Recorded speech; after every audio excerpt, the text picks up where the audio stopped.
ұққыларың бар. Ал Қазақстан халқы қазір саяси сауаттылық жағынан дүниеде өте төмен халықтың қатарында. Тіпті өзінің ауылына әкімді өзі сайлай алмайды, ауылдың халқы. Ауданына әкімді өзі сайлай алмайды, бәрі жоғарыдан тағайындалады. Мына сайлаудың осыншама зұлымдық екенін көріп отырып, халық соны тек қана үнсіздікпен қабылдап отырады. Қазақ халқы сауатты болмай,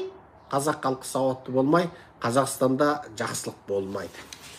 Және қайталап айтам, ойламаңыздар, шетелде жүрген Бессадыра қазақ, Франциядағы Әбілязов, Америкадағы Серікжан Біләш, немесе Алматыда жанталасып жүрген Атажор, Астанада жанталасып жүрген, немесе жаңағы Жасарал Қуанышәлінің партиясы, осылар Қазақстанда, осылар айналысып жүрген, осылар бірдеңе қылады, сосын біз жақсы